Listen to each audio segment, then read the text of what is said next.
مگر جب حضور سیدی شیخ الاسلام مجھے ساتھ لے کر گئے اور شام میں جب مجھے چھوڑ کر آئے، اس وقت ان کے ساتھ قبلہ حضور کا فزیکل انٹریکشن کوئی نہیں تھا، فزیکل ملاقات نہیں تھی۔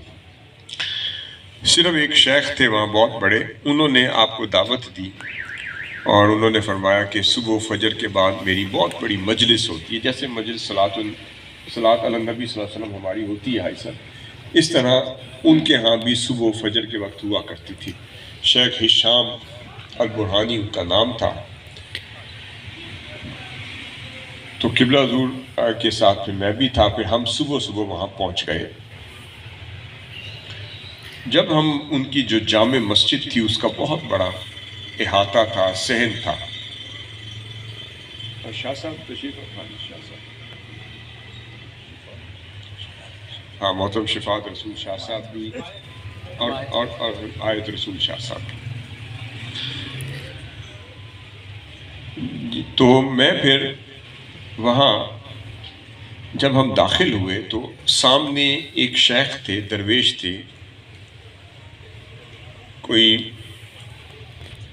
90 سال ان کی عمر ہوگی، 80-90 سال ان کی عمر ہوگی۔ وہ اپنے ہاتھ اپنے جبے میں ڈال کر اور اپنے رومال سے اپنا چہرہ ڈھانپ کر تو ایسے چل رہے تھے صحن میں، ایسے ایسے ایسے۔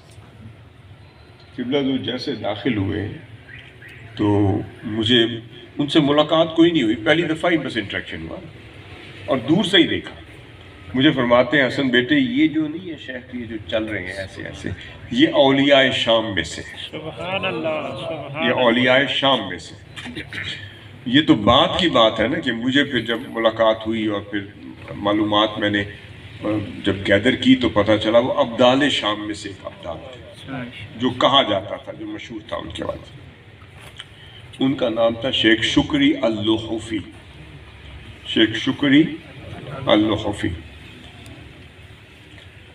اس کے بعد وقت گزر گیا، میں وہاں پڑھنا شروع کیا، مختلف مشائخ کے پاس آتا جاتا، ان کی صحبت میں وقت گزارتا، اجازات بھی لی۔ مجھے تلاش رہی ان کی، میں کھوج میں رہا کہ مجھے پتہ مل جائے کہ وہ کہاں بیٹھتے ہیں، کہاں ان کی مجلس ہوتی ہے، کہاں تشریف فرما ہوتے ہیں اور وہ کون ہیں۔ تو مجھے ایک دوست مل گئے، قاری صاحب مل گئے، وہ وہاں ایک عرصے سے تھے۔ میں نے ایک دن ان سے ذکر کیا، وہ کہتے ہیں کہ وہ تو 7 اور 10 قرات کے بہت بڑے امام ہیں۔ 7 اور 10 قرات ہوتی ہے نا، اس کے امام ہیں بہت بڑے۔ کہتے ہیں وہ تو میرے بھی استاد ہیں، میں بھی ان سے پڑھا ہوا ہوں۔ تو میں نے کہا جی پھر میری ملاقات کروا دیں۔ وہ کہتے ہیں کہ اس وقت تو وہ نہیں ملتے، بہت سخت علیل ہیں، تو ابھی تو 6 مہینے سے وہ کسی سے ملاقات نہیں کر رہے، آپ کائنڈلی ویڈیو نہ بنائیں۔ یہ میں تھوڑا سا